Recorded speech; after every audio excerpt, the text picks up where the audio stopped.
the invasion that was supposed to end humanity. The stars over Earth vanished behind steel.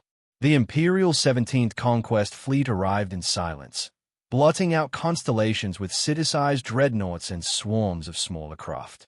To the Galactic Empire, this was routine, a backwater world rich in oceans, minerals, and a population of unruly primitives who had barely learned space travel. Earth was meant to fall in a week, maybe less. Lord Admiral Zyron stood upon his flagship's command deck, watching the blue planet below. His voice carried absolute certainty. 5 cycles. That is all this world will last. By then, their leaders will kneel, and their people will serve. His officers chuckled, the way predators laugh before cornering prey. The Empire had crushed 1,000 worlds before. None had resisted for long. The first strikes came at dawn. Orbital bombardments rained down on Earth's greatest cities: New York, Beijing, Cairo, Sao Paulo. Towers that had stood for centuries toppled in fire. Communication satellites were vaporized within minutes. The Empire expected panic, surrender, and silence. Instead, humanity roared. In New York, firefighters pulled civilians from rubble while armed police formed barricades against alien patrols. In the mountains of Pakistan, villages guided stranded soldiers through hidden passes to ambush dropships. In Brazil, militias struck convoys with explosives meant for mines, blasting armored giants into smoking wrecks. For the first time in living memory, humanity united, not under treaties or ideals, but survival. General Amanda Reyes, commander of the hastily formed UN Defense Command, broadcast across surviving networks. They think Earth is weak. They think we will kneel. They do not know us. This is our world. Every street, every city, every mountain, make them bleed for it. And bleed they did. The Empire's armored soldiers, bred for obedience, found themselves fighting enemies who refused to play by the rules. Snipers struck from rooftops, then vanished. Civilians planted traps in sewer tunnels. Entire neighborhoods transformed into fortresses overnight. Every loss enraged the occupiers, yet every act of brutality only steeled Earth's resolve. The first real shock came at sea. Hidden beneath the waves, an aging ballistic submarine rose silently to launch its payload. Not nuclear warheads, but improvised kinetic slugs guided by stolen satellite data. 3 massive projectiles pierced the shields of an orbiting cruiser, tearing it apart in a silent fireball that lit the skies of the Atlantic. On his flagship, Lord Admiral Zyron gripped the railing as alarms blared. One of our cruisers, destroyed by them. A junior officer whispered, pale. The humans are adapting, my lord. Zyron's mandibles clicked in frustration. No, they are defiant children. Their fire will fade. But even as he spoke, resistance spread like wildfire. Reports flooded in, ambushed patrols, hack comms, sabotaged supply chains. The humans were not fading. They were learning. For the first time in centuries, an Imperial fleet met prey that refused to die. Earth was supposed to fall. Yet as smoke rose across its cities and defiance flared in its people's eyes, it was clear. This would not be an easy conquest. This would be a war. The spark becomes fire. The Empire's plan unraveled in weeks. What was meant to be a swift occupation became a grinding nightmare. On every continent, humanity fought back, not as nations, but as one relentless species. The invaders had never faced a foe that treated every alleyway, every forest, every storm as a weapon. In Rio de Janeiro, armored columns rolled through shattered avenues only to be engulfed in fire. Insurgents, hidden in the ruins, hurled Molotovs and homemade explosives. A single EMP built from scavenged electronics fried the targeting systems of half a platoon. By nightfall, the streets were littered with smoking husks of alien walkers. In the mountains of Afghanistan, resistance fighters ambushed convoys in narrow passes. Rockets struck from above, then boulders cascaded down like an avalanche.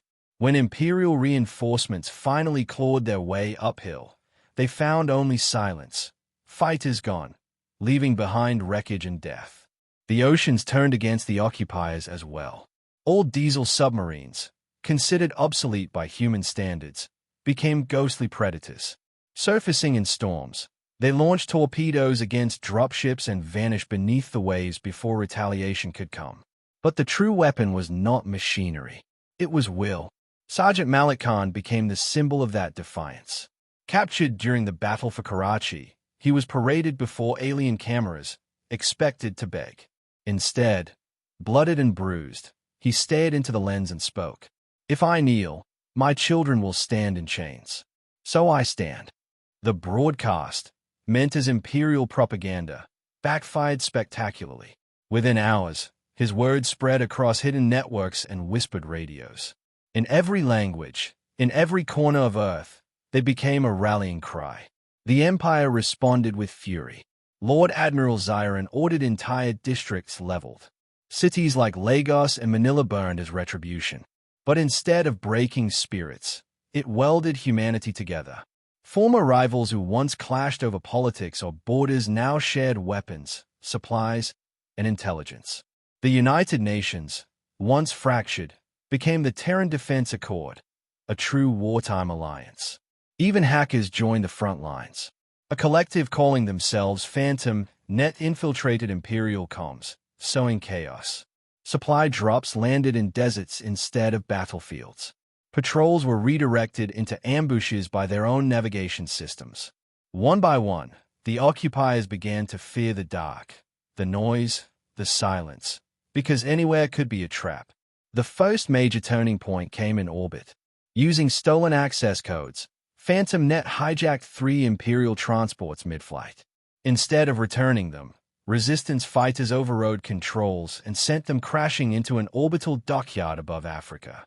The explosion lit the skies brighter than dawn, destroying half the station and dozens of ships moored there. Across the galaxy, whispers spread. Entire species, long beaten into submission, tuned into smuggled transmissions. They heard of Earth, a world that refused to kneel, a people who turned scraps into weapons, despair into defiance.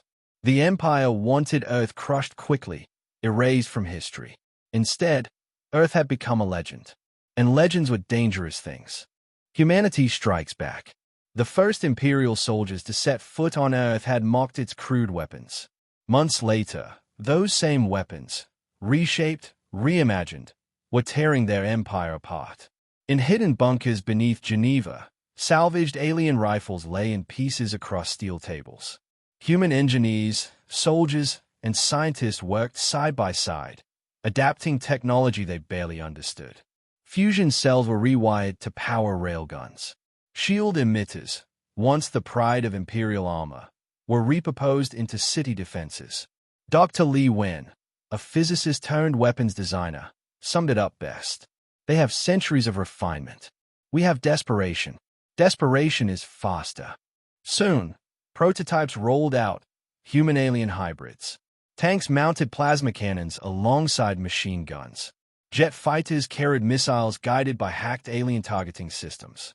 What once looked like toys to the Empire now shredded their patrols with terrifying efficiency. And then came the ships. The Empire never expected humans to reverse engineer their faster-than-light drives. Yet in a cavernous hangar beneath Nevada, the first crude vessel took shape, a Frankenstein of steel and alien alloys. Its engines howled, unstable but functional. When the UNS Endeavour jumped beyond the moon and returned intact, humanity crossed a threshold. For the first time, Earth could strike back beyond its skies. The Terran Defense Accord wasted no time. Fleets of retrofitted cargo vessels, frigates, and submarines modified into spacefaring platforms launched coordinated raids. Their first target, an Imperial supply convoy near the asteroid belt. The ambush was swift. Human ships emerged from hiding, weapons blazing. Plasma lances carved into freighters while boarding teams stormed transports. In 30 minutes, the convoy was ash and salvage. For the first time in generations, an Imperial fleet had been wiped out, not by rivals, not by rebels, but by humans. General Reyes stood on the command deck of the UNS Defiance, the Empire's first captured battleship now flying Earth's banner. Her message to the world was short and sharp. Today we stop surviving. Today we fight. Across the planet, cheers echoed in ruined cities. On alien worlds, whispers became shouts. The humans are winning. The Empire reeled. Admiral Zyron's reports grew desperate. He insisted Earth was an anomaly, an aberration. But deep down, he felt the truth gnawing at him. These primitives learned too fast, adapted too well. Every battle taught them something new.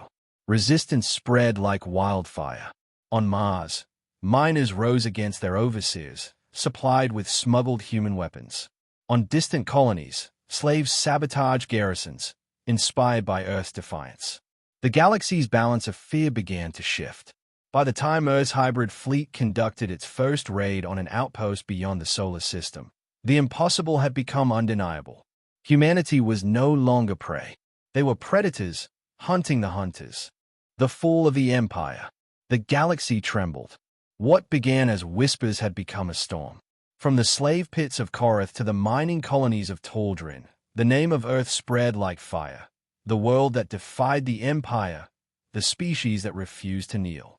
Every human victory cracked the illusion of imperial invincibility, and in those cracks, rebellion took root. On Earth, the Terran Defense Accord became something greater, a command center not just for humanity, but for every race daring to rise. Alien envoys arrived in secret, scarred and desperate, offering fleets and knowledge in exchange for one thing: freedom. General Reyes stood before them all in Geneva, her voice calm but unyielding. They thought Earth would fall in days. Instead, we showed them their empire can bleed. Together, we'll prove it can die. The plan was audacious. Strike at the Empire's heart, its capital fleet guarding the throne world of Dravik Prime. For centuries, that armada had been a symbol of terror. Now it would be tested against something the Empire had never faced: humanity's unpredictability, amplified by the rage of countless freed worlds. The battle erupted in fire. The UNS Defiance, once an Imperial battleship, led the charge. Around it flew a ragtag armada, human hybrid warships, rebel craft stolen from garrisons, and even jury-rigged freighters armed with plasma cannons. Against them rose the gleaming wall of the Imperial capital fleet, shields glowing like a sun. Zyron himself commanded the defense. He watched the chaos unfold, mandibles tight with disbelief. The humans did not fight in neat lines, did not obey the rules of battle. They scattered, feigned retreat, then struck from blind angles.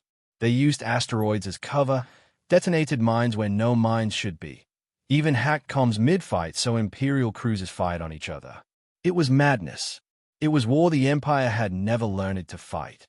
Hours dragged into a storm of wreckage and flame. Then came the turning point. Human boarding teams pierced the flagship shields, flooding its corridors. In brutal close-quarters combat, soldiers who had once defended city streets now tore through the Empire's pride with the same stubborn fury. On the bridge, Zyron fell, struck down by a soldier whose ancestors had never seen the stars. With his death, command collapsed. The once mighty armada broke apart, fleeing in disarray. When the smoke cleared, the Empire's capital fleet was gone. Its throne world lay exposed. Within months, rebellion consumed its territories. Governors defected, slave worlds declared independence, and the great empire fractured into ruins. From Earth, a new coalition rose, not conquerors, but liberators. The Free Systems Accord pledged no chains, no empires, only the right to stand unbroken. In her final address, broadcast across the stars, General Reyes spoke words that would be etched into history. They came to make us bow. Instead, we taught the galaxy to rise. Earth was supposed to fall. The Empire did. And the galaxy believed her.